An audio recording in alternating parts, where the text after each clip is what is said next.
Sit down if you want to. Right in the middle of what's going on. I'm in the middle of an interrogation. Take a seat, young Skywalker. The middle children of history, man. Middle of the day, Alfred. Please, take a seat there. Right now, I'm in the middle of nowhere. Stop the middle, it's a base hit! Meeting in the middle. Slide. They fought for the freedom of middle. The middle of The middle of a the middle of a war! This is freaking ridiculous! Why don't we have a seat and talk it over? No! Not the middle seat! May the Force be with you on the Middle Seats podcast, the best seat in the house for all things movies and entertainment. Welcome and thank you for joining us for this very special episode. I am your Jedi Master for the night, Andrew Auger. Let's meet my fellow Padawans. He's as cute as BB-8, and that's pretty great, Mr. Nate Lungarini. Howdy do, everyone. Good to be with you. Excited to get back into the Star Wars game. We've had a fun couple months doing this, and we're culminating it all here with a brand new movie. This one's pretty childish. I take a lot of pride that I wrote this. Listening to him talk is like taking a Count Dooku over and over again, Mr. Jake Kensler. Wow. You just couldn't help yourself with that one. That's not bad, though. I'll take it. It wasn't bad. I kept going to like other options, and I had to settle on the poop joke. It's right? still better than Jar Jar Jar, so I'll take it. Yeah. Harsh opinions of Jar Jar Binks. No Jar Jar Binks in our movie tonight. Yeah, can that be the only time we bring him up for the rest of the podcast? Possibly. I don't want to spoil anything for if you haven't seen Star Wars Rise of Skywalker. Darth Jar Jar, he's a thing. Dun dun dun. It's a safe bet that 100-year-old Jar Jar Binks is not in The Rise of Skywalker, the 9th installment in the Skywalker saga. That's all we're doing today. We are talking about the end of the main Star Wars franchise as we know it. So we're going to have a spoiler-free talk here at the beginning, and then we're going to go into the film pretty much beat by beat over the next course of an hour or so. Hopefully you've seen the movie by now, but if you haven't, those first 10 to 15 minutes are for you, and then everybody else can join us in the spoiler section. So without further ado, let's get into our review of Star Wars: The Rise of Skywalker. The Force brought us together. We're not alone. Good people will fight if we lead them. People keep telling me they know me. But I do. Confronting fear is the destiny of a Jedi.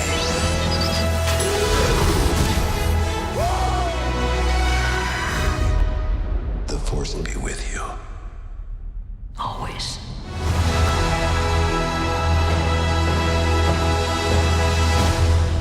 Directed by J.J. Abrams, Star Wars: The Rise of Skywalker is the end of the sequel trilogy that started back in 2015 with Star Wars: The Force Awakens, also directed by J.J. Abrams. He returns after Rian Johnson directed Star Wars: The Last Jedi, the middle chapter. And like I said, I'm going to be vague about details since we're not even going into any kind of spoilers here.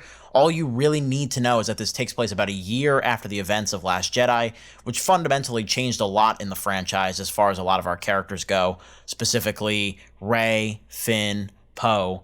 Those three actors, of course, back: Daisy Ridley, John Boyega, Oscar Isaac. We've got a bunch of other people: Carrie Fisher in her final role, Adam Driver back as Kylo Ren. But again, I don't want to get into what they're specifically doing. Now, of course, Star Wars: The Last Jedi, one of the most divisive movies, probably blockbusters of all time. Bunch of different factions with that movie. There are people that hate it for good reasons. There are people that hate it for bad reasons. There are people that love it for good reasons. There's a lot of people who hate it for bad reasons. Let's be real. Probably. But Star Wars: The Rise of Skywalker is doing what it can to bring people back that they lost, but also retain the people that love The Last Jedi. It's a tough task, to be completely frank. And there is a lot of movie to discuss in this movie.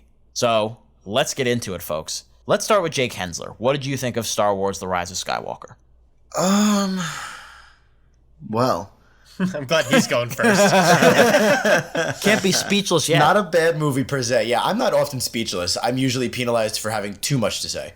But it's not a bad movie. I wouldn't say I disliked it, but God, is it frustrating. This, to me, feels a bit like Disney rewarding a tantrum. A lot of fanboys were really, really pissed at how The Last Jedi portrayed a lot of their characters and where the story went, and that their fan theories were not rewarded. And to me, not all of it, but a lot of it kind of felt like Disney, calming down an angry child and saying, we're sorry, take some ice cream, go play your video games, whatever you want, just stop yelling. Please go see our movie. We hope you like it. Don't be mad, yada, yada, yada. So I was frustrated with it at times, but there was still some stuff that I liked. It's still entertaining. It's fun. I like a lot of the Rey and Kylo stuff, but overall, I would say overall I was disappointed. There's a lot to unpack. Nate Lungarini as an on-the-record Last Jedi detractor. Not hater, detractor. Where did Rise of Skywalker land for you? Yeah, I appreciate that distinction. And really briefly, just because a lot of people seem to have taken the wrong idea for my stance on Last Jedi, I am not one of those fanboys that was really upset that the fan theories were wrong. Right. I didn't like The Last Jedi because out of the 3 main storylines, Rey, Finn's, and Poe's, I just was really bored by 2 of those 3 storylines. And I'm not going to get deep into it. Go watch the podcast if you really want right, in-depth we did this already. discussion of all that. We've done this too much in the last month. Everybody in the world has done this too much in the last I'm 2 probably years. not going to talk about Star Wars for another 2 years after this. Yeah, so I was on the record in that podcast saying I appreciated that Star Wars was trying something new. This attempt, or meaning The Last Jedi's, just did not work for me. Now, when it comes to this movie, not particularly high on it either. And a lot of the reason is that it just seems apparent to me that Disney and Lucasfilms and whoever is guiding this franchise as a whole had no real plan on where they wanted the story to go. Star Wars Force Awakens introduced us to some new characters, raised some questions. Last Jedi kind of threw a lot of those questions out the window and told us this is a new kind of Star Wars story. You're focusing too much on the wrong things. And then this movie waffled right back into what Episode 7 did and kind of just threw out Last Jedi, it felt like, for a lot. And yeah, like Jake said, it was kind of spineless of the filmmakers, I felt. A little disappointing. The movie still is a Star Wars movie, and it definitely delivers on a lot of the spectacle you'd expect out of something like this.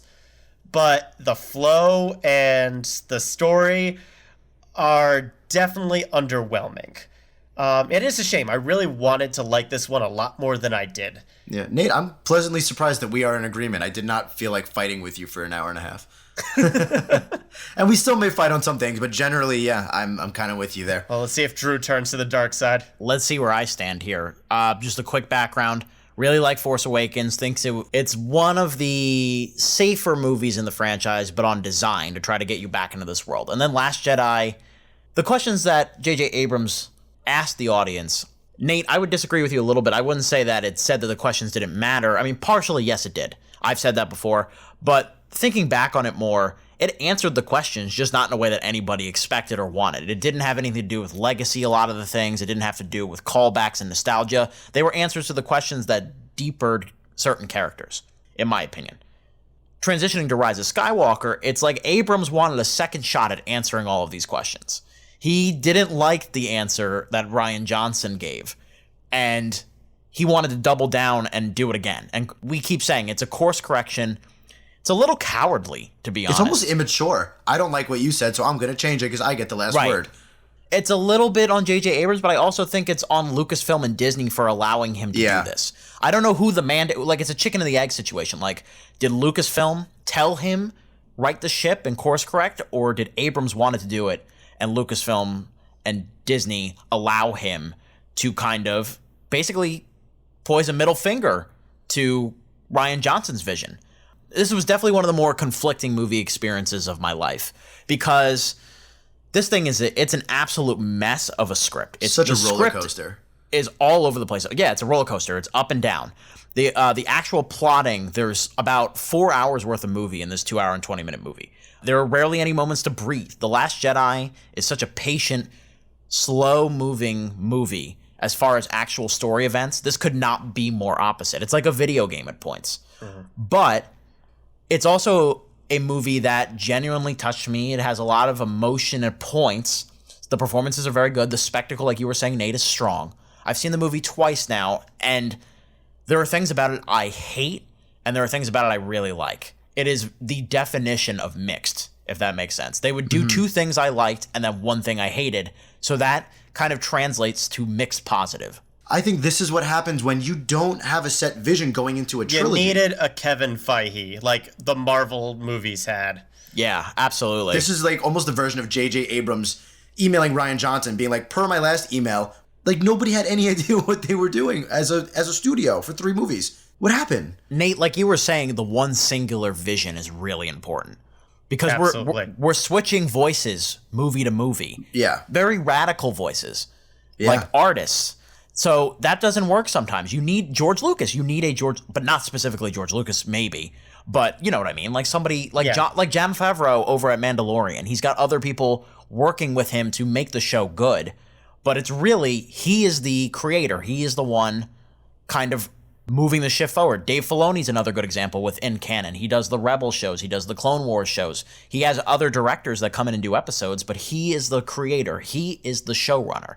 You needed a quote-unquote showrunner. We're talking very broad strokes right now, but before we get into spoilers, for people that just are interested if they want to know the movie, we should probably talk about if the characters are good, the actors are good, that kind of thing. So, in terms of some positives here, I did think that our main 3 people, Rey, Poe, and Finn, I still really like these characters, and I think this movie does a good job of keeping them together for more of it, so that way their great chemistry is useful. In Last Jedi, they split them up, and we didn't get a lot of their fun banter. They keep them together for most of this movie, and I think it works very much in the movie's favor. Agreed. I think the 3 central characters are all well acted, but I also do feel like Poe and Finn did not get it enough to do here. They were sidelined a little bit too much for me. I mean, I like the Rey Kylo stuff, which also, to touch on Adam Driver, very good performance as well. I'm really liking him. Oh my god, the best. Adam Driver might be the best actor in Star Wars history. Think about it. Like, pure acting performance, beyond just like charm and charisma and screen presence. Who's giving a better performance throughout 3 films than he is? He makes a otherwise whiny, angsty character one of my favorite characters in all of Star Wars, let alone this trilogy. And that is a positive I'll maintain. I do like Kylo and his arc. Overall, I like Rey and what they do with her. I think they're all good actors. But there's, aside from Kylo and Rey, not a whole lot of people get a whole lot to do in this movie. So I liked what they were doing with those 2, but what happened to the other characters we were falling in love with? You know what Poe and Finn remind me of is specifically Han in Return of the Jedi, where Han is part of the ride. He's along for it, and it's not like he has a lack of dialogue or anything like that, but there's no character change, really. Like, they need to invent other characters just for Poe and Finn to have something to do, because it's so Rey-centric for so long, partially as it should be, but at the same time, Last Jedi was able to find a way to have them all have start-to-finish arcs. This movie, like I said, they need to introduce characters that really mean nothing except giving them a springboard for their emotional conflict. So Finn has a new character he talks to. Poe is a new character played by Kerry Russell that he talks to. Can we touch on the Finn thing real quick? Because that annoyed me. Because they completely gave the Rose character, Kelly Marie Tran is her name, the actress, right? Yep. They completely, like Rian Johnson, they just gave her the finger. Yeah. That arc is completely out of this movie, and We'll get into specifics with her, but yes, I agree. Like, performance-wise, everybody's doing a really good job. I think Driver and Ridley are the standouts, but character-wise, not a ton to do for the supporting characters. Except C-3PO, actually. Anthony Daniels probably gets a lot more to do here than I thought he was going to. He was hilarious. I think he is now officially one of the only characters who appears in all 9 films now. And this is by far his best performance. Yeah, and he's the only actor because Kenny Baker died. Yeah. So it's just him. Like, that's incredible. Wow. They do a good job of keeping like his normal nervous, cowardly dialogue, but kind of twisting it on itself. So he's almost unintentionally sarcastic, I guess is the best way to put it. It's really funny. It's basically what it comes down to. I really enjoyed him. As a noted person who thinks C-3PO sucks eggs, I thought he was pretty good in this. That's the thing about this movie, is that a lot of it you can watch if you're not super invested and as like a lightweight adventure. It's passable blockbuster entertainment, but overall, when we're talking Star Wars, there are some deep-rooted problems here that we need to get into spoilers to talk about here. Yeah, I think we're pretty much there. Yeah, so Jake, why don't you give your rating? Just if you're listening to us for the first time, we rate movies on the seat scale. If we think a movie has no flaws, we give it a Royal Throne. If we think it's a fantastic movie with minimal flaws, we give it a plush recliner. If it's a decent movie with glaring flaws, wooden seat. The inverse of that, bad movie with semi-forgivable flaws, we give it a damp lawn chair. And a movie with no redeemable qualities whatsoever, we give a sleazy outhouse 2. If we think you need to see it in theaters, we give it a bag of popcorn moniker. So Jake, what do you give Star Wars The Rise of Skywalker? Like Andrew said, this is a very conflicting movie. It's a very difficult movie to rate, for sure. And I'm going to tick Nate off here a little bit, because I know he doesn't like when I do this every so often. I'm going to go off the seat scale, and I'm going to say that this movie, because this is what I felt like, this movie feels like the middle seat of a car. Not exactly comfortable, not exactly where you want to be, but you're still in the car. You're along for the journey. There are definitely worse seats.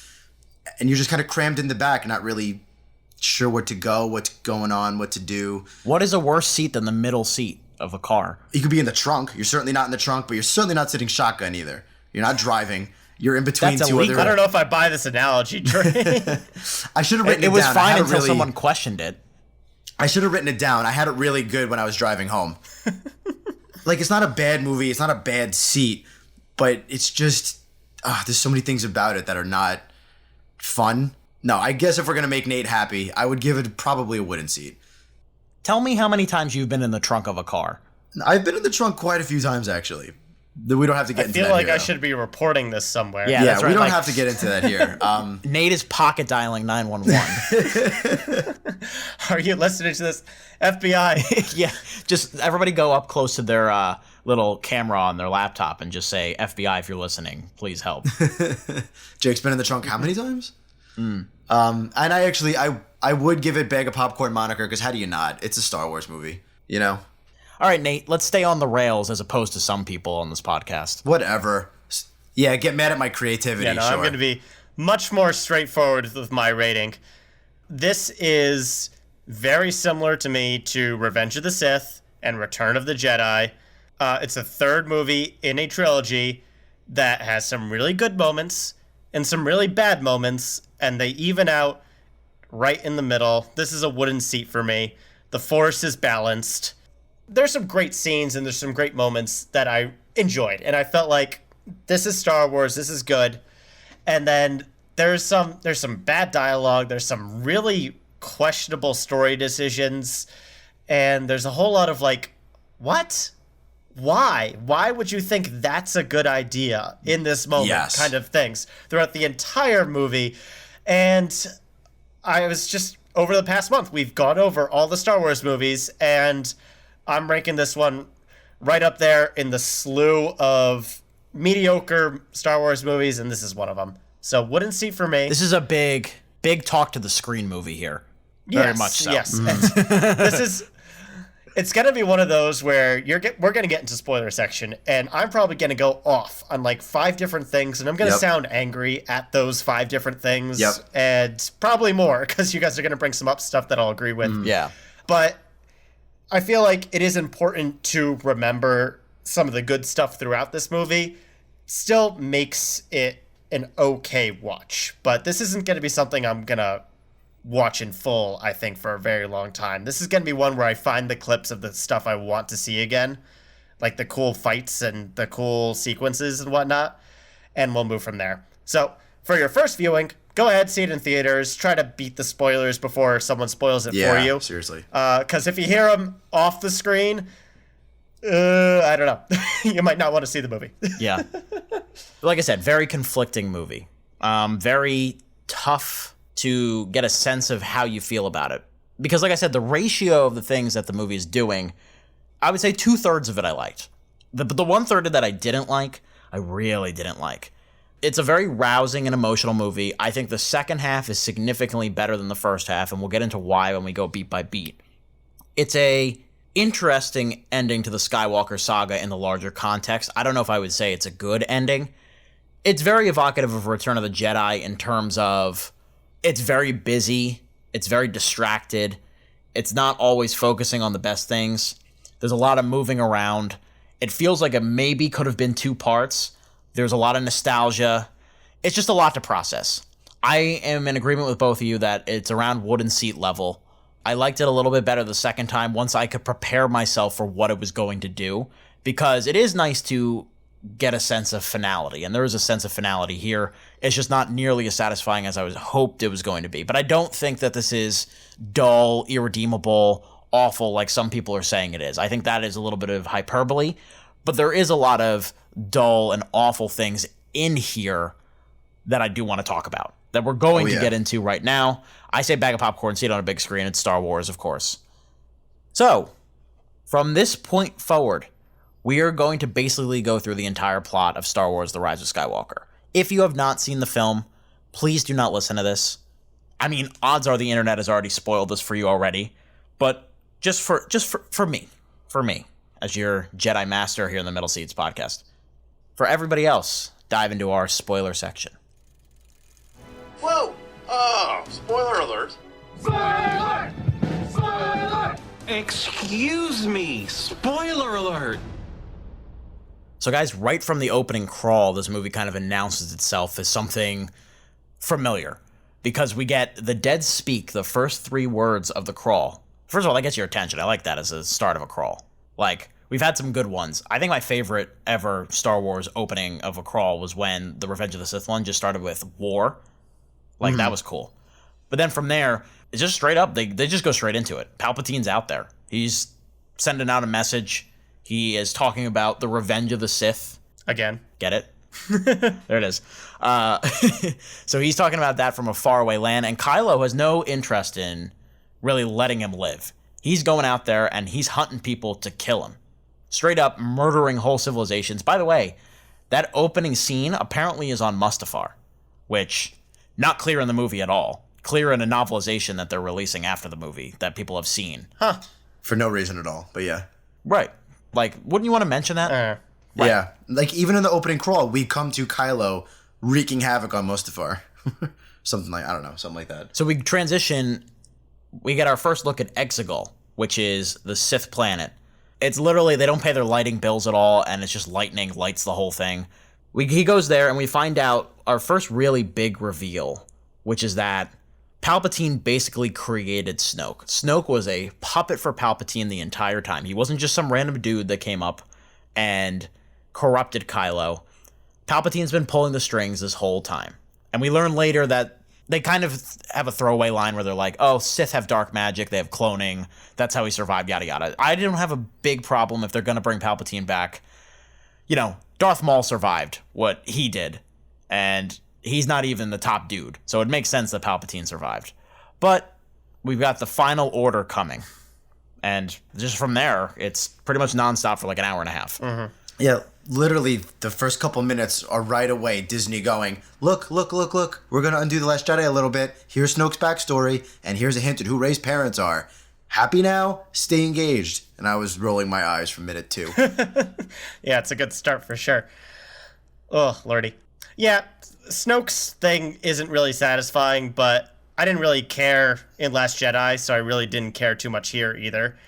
I did have a little bit of the Emperor being back, because him being there doesn't really do anything for Vader's story. He was supposed to bring balance to the Force, remember? And True. Mm-hmm. You're like, oh, right off from the get-go, the whole 6-movie series up to this point was all about how Vader needed to turn back to the light side at the last minute to overthrow evil. No, actually, you basically just stunned him for 30 years. Right. Oh, boy. And even from me, from a different Palpatine perspective, not that I hate this, but I kind of wanted them to stop bringing back the old characters into this new trilogy. Let these characters hold themselves. It's the same issue that Spectre had for the James Bond series, where they needed, what's his name, Blofeld? Yeah. The one I got? Yeah. They made him responsible for the events of the previous 3 movies, starting with Casino Royale. And it's silly. I don't know where Hollywood got this idea that having a master puppeteer say, oh, all those other bad guys, I was their master this whole time. I have never found that satisfying. I like it better when a villain just comes out of nowhere and messes with our heroes. And that's what Snoke was. That's what Kylo Ren was. The Emperor didn't need to be behind it all. Yeah. Ugh. It's more the familiarity thing than anything. It's like, are you guys not buying into what we're doing here with the First Order? Well, here's a familiar face, and it's like, ugh. Oh boy, he's not looking too hot either. Like, half of his fingers are gone. He's even gross. uglier than he was. He's basically dead. Yeah. And his plan, I mean, obviously assembling the fleet is pretty intimidating. Like, I do like the idea that they all have Starkiller-based technology on every single fleet. Like, that's a way to up the ante in a way I think that's pretty credible. But his plan as far as Rey and Kylo goes is pretty confusing, because as we learn about Rey, I guess we'll just say it now. It's the big one. It's the big one. So instead of her being nobody, she is Palpatine's granddaughter. Dun, dun, dun. Which I called it as soon as Palpatine hinted at it. I'm like, and here it is. Yeah. First of all, who's f***ing Palpatine? That's my, like, he's raw dogging people on Tatooine, like, or Jakku, or like, what's going on, bro? I got nothing. And for me, and unfortunately this is going to happen a couple times, but that undermines the anybody can be force sensitive and special message of Last Jedi. And I love that. I love that if you work hard and believe, anybody can work with the Force. But now it has to be a bloodline thing. It's got to be a DNA thing. Yeah. It kind of undercuts the dyad and what makes the dyad between the two of them so interesting, because that's a new concept that we haven't seen in movies.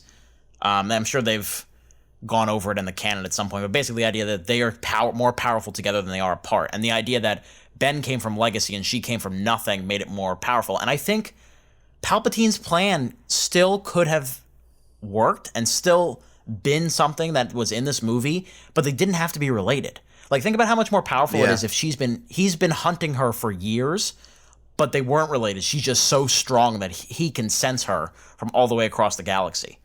I think that's more powerful. And it doesn't change anything of the plot. I agree. Right. I think this series is the series with the biggest family reveal of all time, with Darth Vader being Luke's father. Mm-hmm. It is hands down the best reveal ever in terms of bloodlines, you know?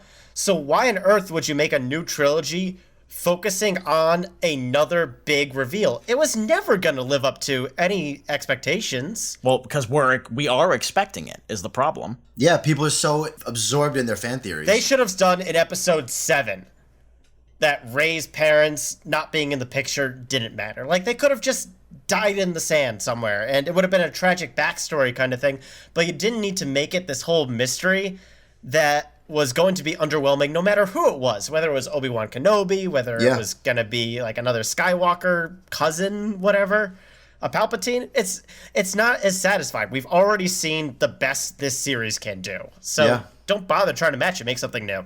Well, let's get there. Let's transition there. Let's go slow. Let's move out of this scene, because there was a lot to address there. We're already mad. We're already getting pissed.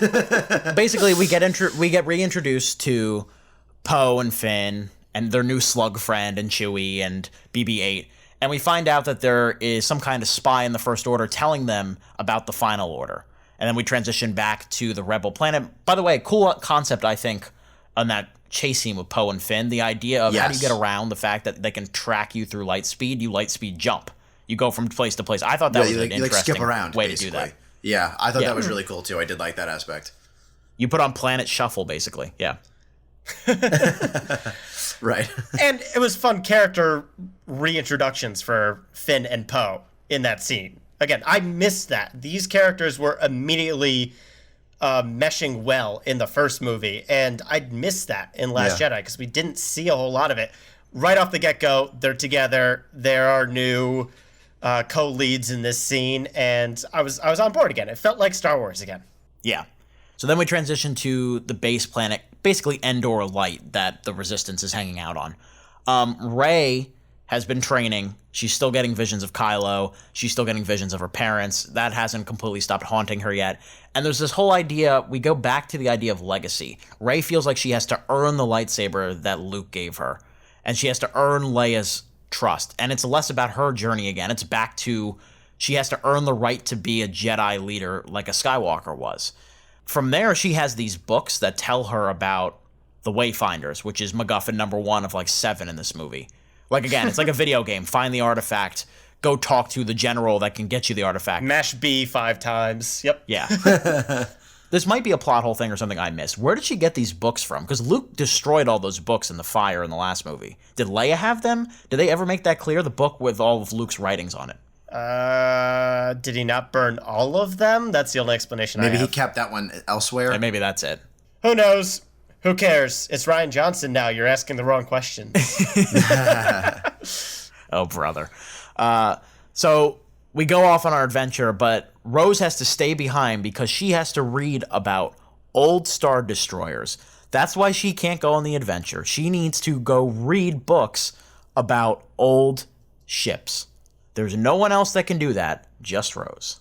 That's why she stays behind. That's the only reason Disney chose to do that. No other reason whatsoever. So the real reason is that there were a bunch of honestly pissed off and semi-racist fanboys who gave her some heat over social media, and Disney was like, uh-oh, there's a tantrum. We don't like tantrums. Sorry, Rose. She had to leave social media. It got so bad. Yeah. They were like, oh, sorry, Rose character. Our fans don't really take to you. I didn't personally care for the character in the movie, but to go after the actual actress. That's messed up. Like, that's never so needed. low, guys. Stop. It's never called for. Yeah. Yeah, and so she gets nothing really to do here. She has a couple of lines. Any kind of chemistry she built with Finn is gone. She never had a chance to build any other character with anybody else. No romance between them whatsoever, whatever. They basically write her out of the movie. In my opinion, it's pretty disrespectful, but whatever. R2-D2 also stays behind for a very specific reason that we'll get into later, because it would completely negate one dramatic thing they tried to fake us out with later on. We basically go off. We go on a journey to basically Coachella Star Wars edition on this desert planet with like pig people too. I like that they even talk about it. Oh, this festival happens once every 42 years. What a coincidence. Whatever. 42 years, by the way. 42 years. Do the math, guys. 1977 was 42 years ago. That's a cute little thing. Dun, dun, dun. Little Easter egg. Ah, okay. I'm not as eye-rolly as I was. Yeah, so when they're on there, Rey gets basically another vision from Kylo, and there's an important little foreshadowing in this sequence that I think we probably all noticed. He basically says, when I offer you my hand again, you're going to take it. What? She's going to cut off his hand? Yeah. They do like doing that in Star Wars a lot. They do like doing that in Star Wars. Yeah. Like, I've never seen anybody cut off a foot in Star Wars. It's always a hand. It's more disrespect. Yeah. Speaking of, Lando's just randomly on this planet. And, you had to bring him in somehow, but I don't know. It felt kind of ham-fisted to me. He was just They do explain it, because the first time I saw it, I was like, absolutely yes. They explain that when Luke went to go find this Wayfinder. Basically, he went to go find the Wayfinder, which was being held on the ship of this Sith assassin, basically. I forget the guy's name. He's an ugly-looking guy. He's dead now. Rest in peace, ugly-looking dead guy. Lando went with him, but I guess he stayed on the planet for 30 years. Like, that seems a little weird to me. Especially when the Resistance is still a thing. I don't... Right. Like, they never really explained why he left. Yeah. Yeah. He goes, my flying days are over. And they don't ask a follow-up why. Like, top 5 pilot of the galaxy is not flying anymore. All right, sure, whatever. Yeah. Whatever. So then we have that cool chase sequence with the stormtroopers going out in like the canyon, essentially. Yeah, like mix of pod racing location, but on speeders from Return of the Jedi. Good 1-2 punch there of nostalgia. Some of the way these stormtroopers die is pretty brutal. Anybody have a favorite kill from that scene? The rope tether. That was pretty awesome. Brutal. Yeah, for me, I was like, oh, okay, that was pretty cool. You caught my attention again. All right. There's one of them that hits the ground and goes limp immediately, and they like linger on the body. Like, Jesus, JJ. Seriously, Whoa, man? Disney. You right with that? And then we have the Star Wars version of Quicksand, basically, where they get sucked down into the tunnel system. Finn teases something to Rey, like, Rey, I never told you. And then they go down, and then they circle back around to it, and he goes, I'll tell you later. But then the movie forgets about it because he never tells her later. Yep. Nope. They hug at the end of the movie. And that's all that goes. And la-di-da-di-da. My thought was he was going to say something romantic. Jake, you told me JJ says it's something different. Apparently, because, yes, the movie forgot to tell us what that was, somebody asked him on, like, some kind of panel or whatever, and apparently he wasn't going to say, Rey, I've always loved you. apparently he was gonna say, I believe I'm Force sensitive. What? What a bad time to tell her, even if that's what they were going to say. I guess maybe that's why they cut it out. I don't know. Oh boy. So basically, we run into this, like, what would you call it? Like a worm? Would you call it a worm or like a snake? Or... Yeah, she force healed the snake. And the Force has been pretty overpowered for a couple movies now. Yeah, now... Right, yes. This is absurd. Now it's like instant heal. And again, going back to the previous 6 movies before this trilogy, Anakin's big thing was how he wanted to learn the dark side of the Force to heal people. And Rey here is just busted out like, oh yeah, I could just heal any wound instantaneously now. Yeah. I talked about this briefly in our Force Awakens recording. Yeah, I thought of you when they showed that scene. One of my biggest issues with Rey as a character is that she's just so good at everything she tries without any kind of explanation or struggle to get there. And it's scenes like this where it's kind of boring to watch. It's like watching like a level 100 Pokemon steam through Route 1 in the beginning levels of the game. Right. Did everybody follow that? And there's no drama there if she's just steamrolling every challenge in front of her. Yeah, I would love to have subtitles when BB-8 goes up to her, because I bet BB-8 said something like, what the was that? Yeah, how did you do that? How did you do that? Like, Finn was in a coma. You couldn't do that earlier? It's okay to develop the Force as a concept. Like, I don't have a problem with that, but this is a big one. Like, why didn't Obi-Wan use this on Padme to bring her back to life? Why didn't Luke do this to Vader when he was super injured at the end of Return of the Jedi? Why didn't anybody ever use this? It kind of sounds like they didn't know how at the time. Maybe Rey is so powerful she kind of figured it out, but then that's a different problem for me. So, like, I can buy that nobody else knew how. But she's too strong. Right, yeah. And, like, I never totally felt how you felt, Nate. She does pick things up fast, and it was a little head-scratchy to me, but I didn't have an issue with it. But in this movie, I was like, all right, this is, like, all-time powerful Force with almost no teacher. And in this movie in particular, so much of the movie is the side characters, and even the main characters, like Poe and Finn, waiting around for Rey to do something amazing. And it gets old. It gets old quick. So this is, like, our first major issue of it. But this happens like 3 more times throughout the movie, especially when we go on the MacGuffin hunt, you know? It's too much. It's too much. We'll talk about when they use Force life at other points coming up. We go above ground. Rey senses something, and it's because Kylo's coming to get her. So they have their kind of Clint Eastwood Western moment. She cuts off the arm of his ship, and just as he's approaching, Finn yells that Chewie's been kidnapped. We see Chewie, like, walking out. We see, by the way, let's just address this now. The Knights of Ren suck. They suck. They do nothing in this. When they introduced them, I was like, oh, cool. That's a really cool idea. I'm going to like this. Wow, I was wrong. They don't do anything. It's just his stupid boy band. Yeah, who don't do anything. Yeah, literally nothing. This whole scene is so weird to me because essentially what happens is Chewie gets kidnapped. Rey and Kylo have their Force battle with Chewie's ship. But the whole setup to get here is essentially that the rock that the Sith ship is on is so big that there's kidnappers on one side and Kylo coming from the other side. Get rid of the Knights of Ren from that scene. Have the Empire kidnap Chewie, and maybe the Empire brought Kylo Ren along with them, so that way Rey's distracted while Chewie's getting kidnapped, instead of having it literally happen on 2 sides of a rock. It's just dumb. We forgot to mention an important detail, which is that not only is Chewie kidnapped, but this, like, f***ing dagger that they care about a lot, that has Sith language on it that only C-3PO can read, is also in their possession now. So they're having their whole strain off. I agree, the spacing of it doesn't make sense at all. This entire movie is so rushed. There were moments where I was feeling like, can we slow down for a second?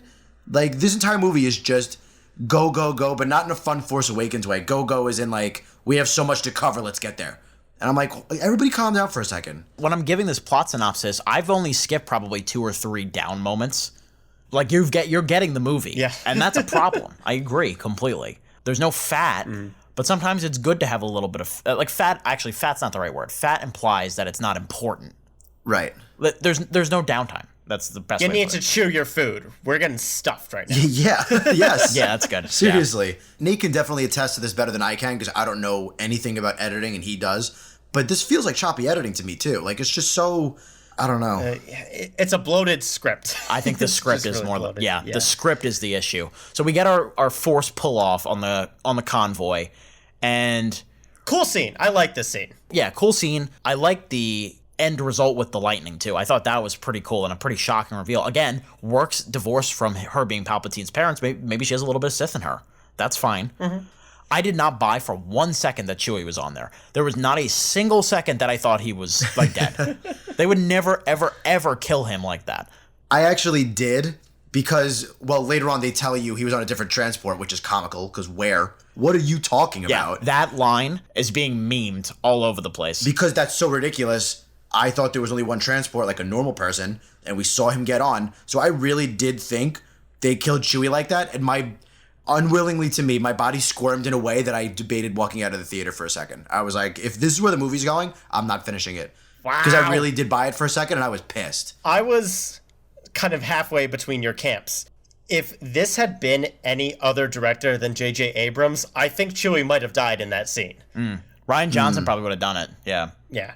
It's more important to Rey than it is to that entire, oh my god, Chewie, no. Because you never buy it, in my opinion.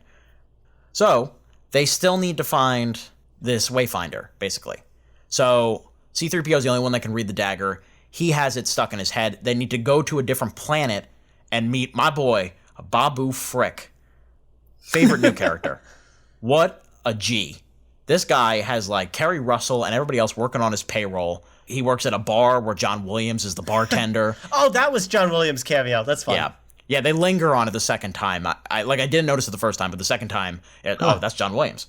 So we go to this planet. Poe has a connection to this planet, to Kerry Russell's character. We find out he was kind of like a scoundrel beforehand, the most scoundrelly backstory that we know about him. Was he a spice runner, I think is what they said? Yep. Interesting.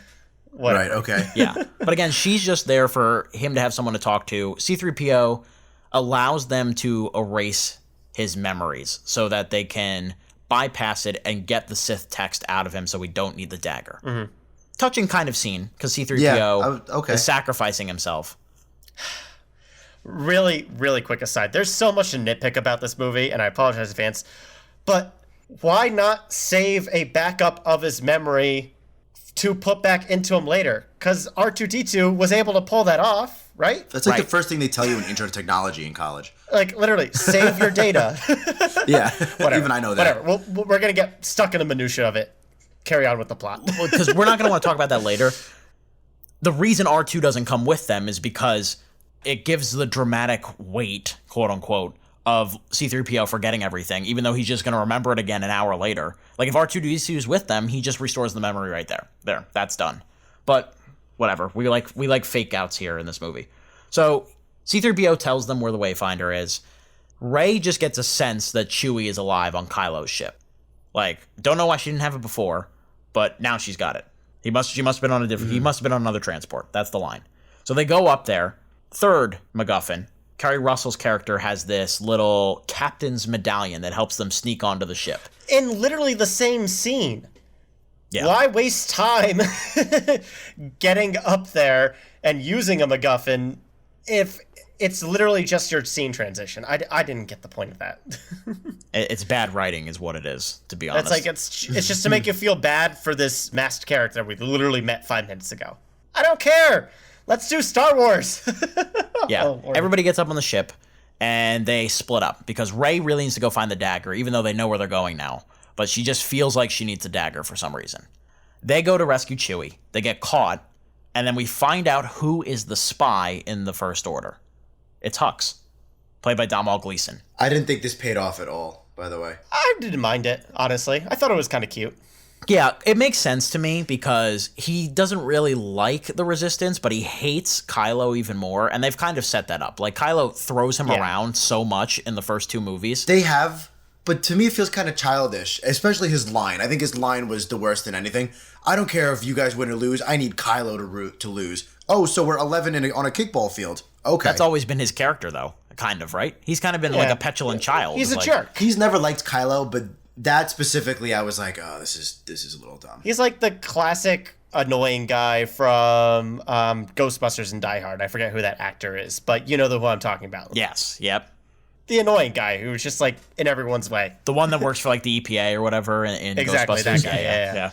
Yeah, It's true, sir. This man has no dick. That guy. So whatever. It's a fun little moment. Chewie's back. It pays off immediately because Hux gets blown away by Richard E. Grant's new character.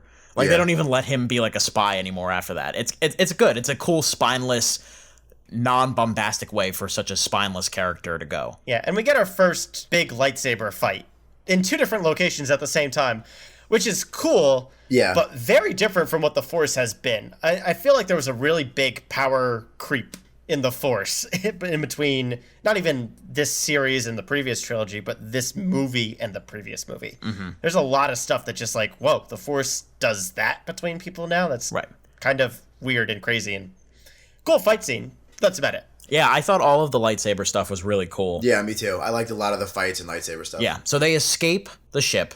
We get the reveal that we told you earlier. Kylo and Rey have a talk, complete the talk up in the hangar bay. He reveals that she is the granddaughter of Palpatine. They leave. And then from there, we go to the planet in the Endor system where the Death Star is. The dagger has another meaning. The reason she had to go back and get the dagger is because it has like a compass in it, kind of. I thought that was kind of dumb. It's an outline of the remains of the Death Star, which is a stupid thing because the dagger was supposed to be kind of ancient, or at least old, because when the Sith were running around with it, they weren't in Return of the Jedi. Yeah, it had the outline before the Death Star was even a thing. Yeah. Yeah, it's the equivalent of the stupid Aquaman statues, where you're just like, oh, that's what points to it, you know? I forgot about those. Who cares? Just have Rey sense where the object is. It can permeate a dark energy and she can sense the Force around it. Done. Yeah. You don't need to go back for the dagger. You don't need to have this stupid national treasure moment. Right. So they're supposed to wait to go into the throne room and find the Wayfinder. She does not wait. She goes ahead. She steals a skimmer and goes herself. Kind of a cool callback, climbing through the Death Star. Kind of reminded me when she was inside the AT-AT. Or not the AT, or whatever she was inside the old Star Destroyer. The Star Destroyer, yeah. Right. She lives in the AT-AT. She finds the throne room and she gets encountered by basically her as a Sith with that kind of cool Swiss Army knife thing. I don't think there was any second that I didn't think that was going to be some kind of vision. Dream sequences, yeah. Whatever. It's a cool look. Kylo's there, and they have probably their biggest fight of the series. It's a pretty cool lightsaber fight. It's a pretty cool location with the waves crashing and Finn trying to get close, but them pushing him back. They jump through the waves. It's a really intense scene. I think for me, this is the pivot point, because from this moment on, the movie starts to focus more specifically on Rey and Kylo's conflict. Like, I think my only big issue with this scene is that Finn and what's her name that I already forgot. I don't really care, if I'm being honest. I don't remember her name either. Yeah, I'm with you. Let me look it up here. Jana. Jana? All right, whatever. There was no reason to spend 5 minutes of an already bloated movie making Finn go out there to do nothing in that fight. This was all about Rey and Kylo at this point and that internal struggle. And Finn being there didn't add anything to that conflict. You could have had like a cool, like, oh, I have to choose between saving Finn or killing Kylo kind of scene, and like made it like between her own motives or her friend. Like Sam Raimi's Spider-Man. Yeah. Like, yeah, like a Spider-Man scene. Or you could have had this be her turning moment where she completely throws away her friends and she's straying way too close to the dark side by being so selfish and aggressive in this scene. Either of those are fine, but they split it halfway, and Finn was there literally as a waste of time. He didn't do anything. He didn't say anything to her. He didn't try to shoot Kylo. It was just, oh, I'm going to watch and be sad for you. Why? Yeah, no, that's true. Yeah, like at first I thought it kind of makes sense that he would want to go after her, but then, yeah, I guess you're kind of right. It didn't add up to anything. I like the idea of him running after her, but he should have been too late, I think. Maybe. Like, he gets there and they're already gone. Or Kylo's just sitting there or something like that. I understand what you're saying. So the big thing happens where Rey overpowers him and stabs him. Basically, Leia, one last time, reaches out to him. At both of them, actually. She says specifically Ben, but Rey feels her presence as well, and that's what kills Leia. This was a lose-lose because, of course, Carrie Fisher tragically passed away in 2016, and she had already finished most of her stuff for Last Jedi, but she had done nothing for Rise of Skywalker. Like, she didn't have to be a part of this movie, but I feel like she was always going to be in some capacity. I don't know.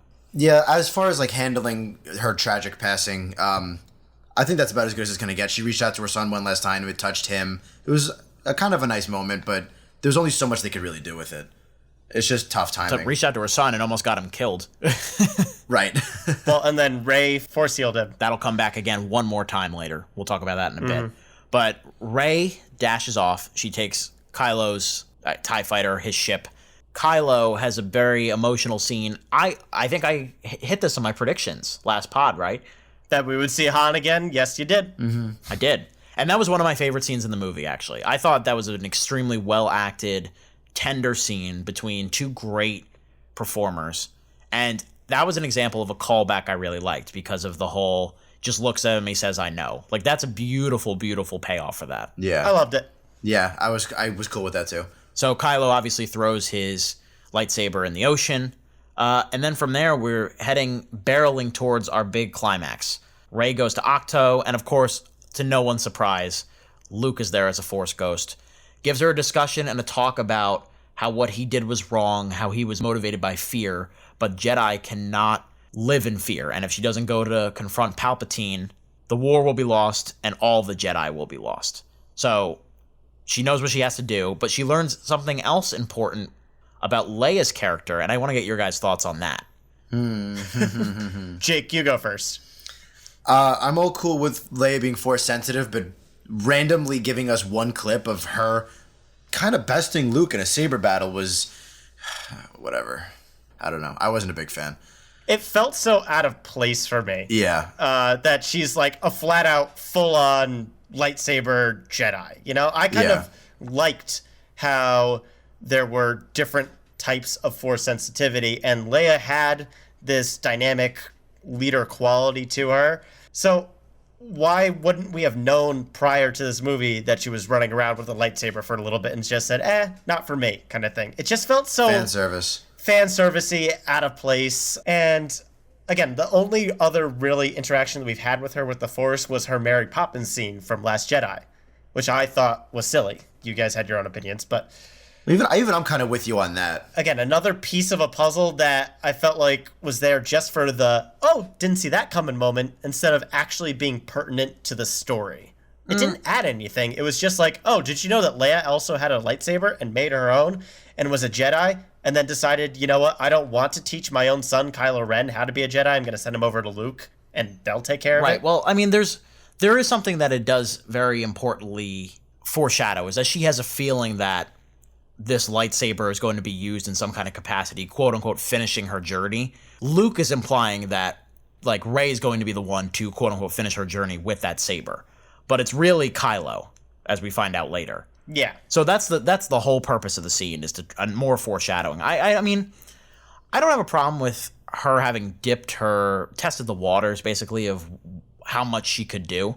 I don't have an issue with that, but yeah, it was a little out of place, I think, is the best way to put it. I don't mind her making a lightsaber and learning how to use one, but they make her like a full-fledged Jedi Knight for a scene, and I was like, why? Yeah, and then she never used it again. Yeah. It doesn't add anything to who she has been for the last 5 movies that she's been in. Yeah. So we were saying there were different levels of Force sensitivity. Like Finn has a little bit. I liked Leia's little bit. Yeah. That works for her. She doesn't need to be a full-fledged Jedi Knight and, competing with Luke for who's a better saber wielder or whatever. It's just not necessary. Yeah. So back at the Resistance base, they're all mourning the death of Leia. Oscar Isaac and Billy D. Williams have a really nice scene. I don't know if Billy D. got back to the Resistance. I'm sure he figured it out somehow. But it's the closest thing to character development for Poe for the entire movie, where they have a discussion like, how did you lead? How did you beat the Empire? And it's like, we had each other. We had friends. I like that scene a lot. Basically, that little Devo has been to Exegol before, so they were able to tap into him. That's how they know where they're going. Rey uses Luke's Starfighter, which, by the way, another cool callback of him lifting it out of the ocean as a Force ghost, I thought. They all travel there, and then we get our that's some of the nostalgia I like. Yeah, we get our big climax, which is basically the Emperor confronting Rey, Rey being there as this big Sith audience, like a big Sith stadium, which I thought was kind of cool. Like, random, but... It was something. Basically, what Palpatine wants is for Rey to kill him and then ascend to the throne. Kylo comes in. I don't know how the hell Kylo got there, but he comes back. And so we have all that stuff there. I think let's talk about this in segments. Let's talk about that and talk about what's going up in the sky as two separate things. So, do you want to do Sky first? Because I feel like that's simpler. Yeah, sure. We can do the sky first. So basically, they're trying to take out the tracking thing or satellite thing that ties all the ships. It doesn't matter. Spaceships, and then some horseback riding or whatever there are, like mooseback riding or, yeah. This is where the movie just got so predictable, and it applies to everything in this climax. I didn't feel surprised by anything that happened. So focusing just on the spaceships to start, as soon as our characters were getting discouraged, you knew we were going to have the Avengers portal scene where all the other spaceships were going to come and people were going to show up. Like, I don't know how you could have watched this movie and not thought that was going to happen. Yeah, I thought of that too. There's one other moment that's evocative of Avengers Endgame, but we'll talk about that when we get down to the Palpatine part. The lower level. Yeah. So the fact that we have this entire fleet of Star Destroyers just go out so simply and so Phantom Menace style, you know? It was just silly to me. And Star Destroyers with actual world-destroying technology on them, which was kind of, like Andrew said, kind of cool. And then, I don't know. And the entire fleet was helpless because they couldn't navigate. Why couldn't you have a navigation system in each individual ship? They all have the star-killing abilities, but they don't have that in them. Yeah. Install a freaking GPS to your world-class weapons. Right. Oh my goodness. It was a dumb way to make what was an intimidating fleet freaking babies glued to the floor. It was very silly in my opinion. And I never felt any stakes. I didn't feel like I was going to lose any characters. Like, there was no Independence Day sacrifice yourself moment in all this. Right. They tried to sell you that Finn was going to do it, but I never bought it because he already had that moment in Last Jedi and they already took it away from him. So it was very anticlimactic. The whole space fight was just... We'd seen this before in better Star Wars movies. Right. I don't know how Kerry Russell was part of that, too, because her planet got destroyed and she gave away the only thing that could get her off the planet. So how did she survive?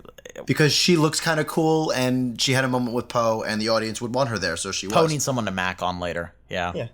And why couldn't all these people round themselves together and defeat the First Order in the first movie? Right. Like, this is them at their all-time high, and a whole bunch of scraps from everyone all over the galaxy is able to take out the ultimate fleet. It reminded me of Dunkirk. They're not troops, they're people. It was like, oh, like the ending of Dunkirk. Right. Why do they have... Except not quite as cool. Why do they have hope now? Like, the odds are way worse now. Like, where was the hope before? Whatever. Mm-hmm. Going back down, Kylo and Rey finally team up. They have that moment where it looks like Rey is going to kill the Emperor. She reaches back. She hands him Leia's lightsaber. I would assume Leia's lightsaber. And he takes care of the Knights of Ren in about 40 seconds. Showing, again, culminating the uselessness. If they're his knights, he did not do a good job of training them. He did a really bad job. Because they were no match. Yeah. Yeah. So they go there. They go to confront the Emperor, but the Emperor shows that he has been not showing his true power. He sucks the life out of them, becomes powerful himself, then shoots lightning up into the sky and takes out literally every single ship opposing him. Like, the power just drained completely from all of the ships. Also, there was a little part of me that was annoyed because we got a sky beam, and I really thought Hollywood was moving away from that. So I was like, wow, we're doing this too? To be fair, it was lots of little beams. Yeah, it was like the ultimate sky beam, yeah. There was a part of me that kind of went, oh, we're doing this again. Okay. Yeah. He sends Kylo off into the distance.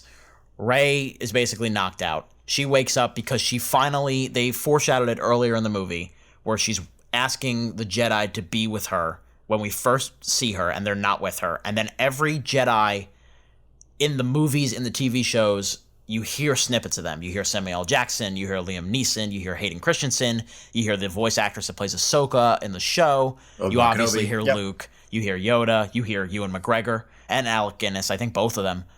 And that gives her the strength to get both sabers and defeat him. And her big line that reminded me of Endgame is she says, "And I am all the Jedi. And in my head, I go, am Iron I Man? rolled my eyes. All right. If you can bear with me, and I do apologize in advance, but there's just so much to unpack in this scene, so I'm just going to start with the Emperor here. His plan throughout the movie, kill Rey. But then his plan when she gets there is, you have to kill me, and I am going to take over your body when you do. And my thing is, like, why are you telling this to her out loud? If you didn't say anything, she would have killed you and you would have won. Right. He loves to talk shit. Right. And it gets him in trouble. Like, oh my god. All right, but then Kylo shows up, now as officially Ben Solo, and he's like, oh wait, you don't need to kill me. I can kill both of you and get all my powers back easy peasy. So he switches his plan again. And this whole charade ends with Rey standing up to him with one lightsaber, pushing back on him with two. The power of two lightsabers defeats the entire guy who just destroyed an entire fleet of enemy ships with his fingertips. And my favorite part is that he kills himself with his own lightning, which he could have stopped shooting at any time. Why'd you keep zapping yourself, bro? I guess for me, it was like, who's stronger? He's trying to overpower her. She's trying to overpower him. And the lightsabers resemble Luke and Leia. I get it, but it just comes off a little cheesy. More than cheesy. I was a little angry at this point. I just thought everything here was so fanficky, convoluted, and just cheesy, dumb, block. I can't even come up with good words for it anymore. I was annoyed. I was actually annoyed by this. I didn't mind that specific thing too much because I was so wrapped up in it by that point. I think John Williams does a lot of the heavy lifting, to be completely honest. So cool. It's a great music video then. Right. Yeah, but right, exactly. As a finale to your trilogy, like, this is not the end of the movie. This is the end of 3 movies right here. Of 9 movies. To be just so silly. Mm-hmm. So silly and so cliche. This is what I meant when I thought it felt like a roller coaster. So like, right, like Palpatine's plan, Rey and Kylo fighting, helping each other, cool. Them getting defeated and Palpatine, revealing more of his plan, and then Rey calling back and getting all the Jedi's help, I like. And then how she feels Palpatine, I was like, like, it's just such a roller coaster, up and down, up and down, up and down. I was like, Give me something to hold on to and keep me there. Okay, so she kills Palpatine. That, for some reason, knocks out the entire fleet, or leaves them all vulnerable, pretty much. They destroy the fleet. The whole mission is saved. Rey looks like she's gonna die. And then we find out Kylo didn't actually die. He just, I guess, caught himself. Surprise. Yeah, surprise. Well, apparently deep holes don't mean anything in Star Wars anymore. Palpatine survived his big pit. So did Darth Maul. Yeah, they all do. Yeah, right. I'm sure Boba Fett did. We just haven't learned that yet. He's around somewhere. Han probably survived that fall. We don't even know. So basically, Kylo does the force transfer thing to Rey, brings her back to life. They share a tender moment. You're like, oh, that's sweet. I knew he was gonna die. I could tell because that's a lie. That's not healing a wound for somebody that's never done it. But just before, I need to take a breath. Sorry. I'm getting mad. Before you even say it, I'm getting mad. It's like E.L. James took over the script for like half a page. Like the writer of 50 Shades of Grey. This might be my least favorite part of the movie. They French kiss hard, smack some tongue together. They do the deed with their lips. Oh, I was mad. So there was a kid next to me who must be pretty cool on Star Wars, must kind of know his stuff and not be absorbed in fan fiction, because the kid, whoever he was next to me, was like, don't kiss, no. And then he and I simultaneously had awful reactions, because when they did it, I out loud went, God damn it. Like, come on. Like, stop handing everything to us. I said, what the hell? Yeah. No, there's like an entire row in my theater that screamed, oh, hell no, I want my money back. Verbatim. Oh, man. Verbatim. They were livid. See, in my theater, some people clapped and wooed, and I was like, nope, not for me. People clapped in my theater. No, I'm pissed. We don't have time to unpack all of it. The wise words of Mr. Millian. Let's just start with the fact that they've never had romantic chemistry. Like, Well, I'll push back on that. They've had Force connections. They had the Force connection that was definitely a bond. Not romantic, but it was definitely a bond. right, exactly. Yeah, I'm not saying right, we I'm don't close have with you guys. I'm not kissing you over anything. Right, exactly. But I think the most egregious part of this whole scene is that it's over in 5 seconds. There's no time to let Rey's apparent death, the kiss, or Kylo's death last for 2 seconds because they move on to the next scene immediately. I feel like in the editing room, they realized that this did not play as well as they wanted to, and they tried to cut this scene as short as possible. They probably could have cut around the kiss. I wish they did. I don't know. This is not necessary. It's just not only Disney, but Hollywood going, we know people like romance. Here you go. For absolutely no reason whatsoever other than to please the people who don't think about it. It's the Reddit subculture again. Like, there's fanfic everywhere. Reddit was not calling out for this. I'm deep in Reddit. Reddit was not calling for this. All right, it's the Tumblr fanfic section. Right. I'll give you that. Pinterest. Whatever. All right, let's start to move into the wrap-up here. So, of course, they all meet up again. They see each other. We find out Finn has no game because he has 5 love interests, and he ends up with none of them. Finn can't close. It's a shame because his hair is the best it's ever been. Yeah. One of them, Lando, pretty much comes in and swoops up. That's the vibe I got, at least. It's Billy D doing his 82-year-old macking on her. No, was that supposed to be, like, was he hitting on her, or was that his daughter that he was hinting at? I think it came out a little too flirtatiously. I agree. But from what I've read, it was dropped subplot that his daughter had been taken by the First Order, and that's why he got back into the fight. Then why the even include it? Okay. Don't look at me. I was not the editor on this one, man. I wish you were, Nate. I wish you were. The second time I saw it, I was very much like, oh, this could be a setup for a spin-off. Because Billy D has hinted in interviews before the movie that we might not see the last of Lando.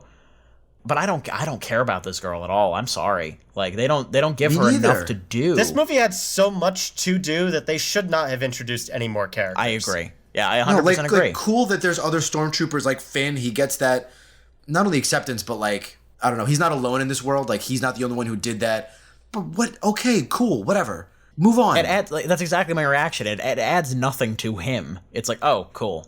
All right, fine. Yep. Right, they didn't. And then we finally move into the final scene, back on Tatooine, where Rey buries Luke and Leia's lightsaber. She has her own yellow lightsaber, which I did a little research. The yellow indicates some kind of Jedi sentinel. What that means, it's a Jedi who honed his or her skills in a balance of combat and scholarly pursuits, basically. Doesn't the TV character Ashoka, what's her name? Ahsoka. She had like white lightsabers too. Like Yeah. same thing. She's like kind of unaffiliated. It's like a neutral political party, hidden force sensitivity. Yeah, they've done yellow before, never in the movies. I think the hint to me is that she's going to kind of move into a teacherly role going forward, more focused on defending the Jedi Order than being a warrior. But then, of course, the final moments, the random lady comes up and asks her what's her name. She didn't have an answer for the pig girl earlier. Her name is now Skywalker, which I personally like. I like the idea of her adopting the Skywalker name there. If we're going to make this about legacy, that's cool. I won't fight with anybody that didn't like it. I go back and forth with it because when you told me your explanation, I kind of went okay. But so part of me goes, this movie has a lot to do with Leia says to Rey, "Don't be afraid of who you are. Don't embrace it and become your own person." So right, she's a Palpatine. It's basically the equivalent of being a Hitler. So right, that's pretty rough. That's some rough stuff. But so she embraces it. She literally saves the galaxy. So she embraces who she is. She conquers it. She's her own person. So I thought, oh, she's going to embrace Palpatine and not make it a dark side name, make it a good name. So at first I was like, all right, it's dumb that they didn't follow through with that. But Luke and Leia being her primary teachers, I kind of get it as well. So I go back and forth with it. Yeah, to me, it's just kind of inconsequential. Like, it's a nice nod. It's a nice note to end on. But, again, you heard my voice a couple minutes ago talking about this third act. I hated this third act. So, for the capstone to be something okay, it didn't matter anymore. You lost me in the last bit of this movie, you know? It's interesting because I'm the inverse. I didn't hate the third act. I was pretty invested in. I can acknowledge that a lot of the stuff I was doing was stupid, but the first act and a half, I was like, okay, this movie's just like way too laser focused on stupid things, and at least it narrowed its focus to specific characters. That's how I felt. I just think it's interesting that we have the inverse. I like that she went back to Luke's home and like buried both Luke and Leia's lightsabers at the home and stuff like that. Like that was pretty cool. But the third act also has my least favorite part of the movie, which is the kiss. So I don't know. Yeah, it's tough. And from there, our final shot on the double moons, which I think is always such a great I always like callback look. I like that. So I think our final wrap up point here is a question that I'm going to pose to both of you. Do we think we're going to see the surviving characters again? And in what capacity? Will there be an episode 10? Well, I don't think they'll do that anymore. It'll be spin-offs and they'll have roles in those movies. I think episode numbers are probably done. At least for now. I don't know. I guess anything's possible, which is a very vague way to answer that. Yeah, I'm okay with these characters coming back, but I wish these characters came back with each other, and I feel like that's less likely to happen now. Again, I love the compatibility. I think Finn and Poe has some great moments throughout this movie and throughout this series. So I hope that they come back together in some capacity as like our new Han and Chewie kind of thing. I think that'd be fun. Rey as like a new Jedi mentor would also be kind of fun. I hope they wait a little bit before they bring us back into these characters, because this trilogy fell flat. It didn't really go anywhere exciting. They didn't stick the landing. It has a lot of spectacle, but yeah, it botched the landing. Yeah. All right, guys. We've gone through extensively the entire movie. I don't think there's much more left to say. One last word, each of you, on Rise of Skywalker. Jake. I only get a word? Not literally. No. I know. I just wanted to see Andrew's face. So it definitely sounded like we were primarily negative on it. I really don't hate the movie. There are things that I think it does well, and I think the best thing it does is it builds on Rey and Kylo. I think it really cements the relationship. I think it makes Rey and Kylo really great characters in this 9-movie saga. I really end up liking both characters quite a bit, but it just needed to be better, and it needed to not have like a vendetta against Rian Johnson. Even if you didn't like what he did, okay, but don't go undoing it. Like, move forward. And also, if you have issues with the script, make it come out in 2020, not 2019. I would rather a better movie and wait a year than this be the conclusion to the main Star Wars story. No, I mean, there are people who absolutely love this movie, and I think that's great. I'm happy people are loving it. I didn't hate it, but, you know, I was hoping for better. All right, Nate. Yeah, so the comparison that I'm using with this movie when I'm talking about it with my friends and family is that it was like an Amazon gift card for Christmas. It's not awful. Like, you can still use it and get what you need out of it. But as a present, it's a little thoughtless. It's a little anticlimactic. It's a thing that you get when you're rushed and you don't know what to do. And that's this movie. I like Your that. aunt excuses herself from the table to go cry because she got you 3 for Christmas. Man. I did not like Last Jedi. I tolerated this movie, but it's so middle of the road, and so many of these movies have been middle of the road just because they're trying to appeal to too many things, and they spread themselves too thin. And this movie was trying to be a sequel to 2 very different movies at the same time. Yeah. It didn't work. It just flat out didn't work. And it's an honest shame. I really wanted to like this one more, and there were glimmers of hope. You brought up Rey, you brought up Kylo. I agree. Those are definitely my standouts from this. I wish we saw more of Ben Solo's character. In the final act, he only had one word, and that was ow. I forgot about that. Really? And that was this movie. It was a lot of just weird choices that didn't seem planned out. Yeah, I'm disappointed. It was a fun ride, but it was very anticlimactic. It's the definition of a mixed bag for me. Over the last X amount of minutes you've been listening to this podcast, you've heard me compliment it a lot, but you've also heard me tear into it a lot. Like, it's what it is. Roller coaster ride is a great way to put it, Jake, because it's so true. So many highs of highs, so many extremely crushing lows. And it just doesn't have even the level of baseline entertaining consistency that the previous movies had. Like, I think probably out of the Skywalker movies, this is definitely the most frustrating because, I mean, Phantom Menace and Attack of the Clones suck right out the gate. But, like, this one had potential that it just completely squanders. And it's the whole idea, like, we spend so much time in Last Jedi about letting the past die, but then the past is such a big part of this one that there's no point of getting into the future. I'm not, like, disgusted or anything like that. I liked it in the moment. But I don't think time will be very kind to this movie. No, I really don't think so. Yeah. That will do it for our mega blockbuster review of Star Wars, The Rise of Skywalker. Before we go, Nate Langarini, where can they find us on the internet? Alrighty, here's how you can get in touch with us. Please like, comment, and subscribe to our YouTube channel, The Middle Seats. You can also listen to us on the go on all your podcast platforms, including iTunes, Stitcher, Spotify, and SoundCloud. For questions, comments, and updates on the show, keep an eye on our Facebook, Instagram, and Twitter, all at The Middle Seats. And if you like what you hear and you want to see more content, let us know and spread the word. We just spent the last 30 days reviewing Star Wars movies. I'm ready to talk about literally anything else, guys. It's been fun. Yeah, me too. I'm not going to watch anything Star Wars for a while. Yeah. So we have 7 new podcasts going through all the Star Wars movies we haven't covered in the main Skywalker saga. Please listen to those if you haven't already. Of course, you have our Last Jedi review from a couple years ago. That was another magnum opus that was a lot more confrontational and adversarial, but a lot of fun to talk about. And of course, if you're not listening to other episodes, we've reviewed Knives Out recently, Frozen 2, etc., etc. Look out for those. Next up for us, we will be looking back at 2019 and talking about our favorite films of the year. For Jake Hensler and Nate Langarini, I'm Andrew O'Shea. Keep that seat warm, everyone. We'll be back soon.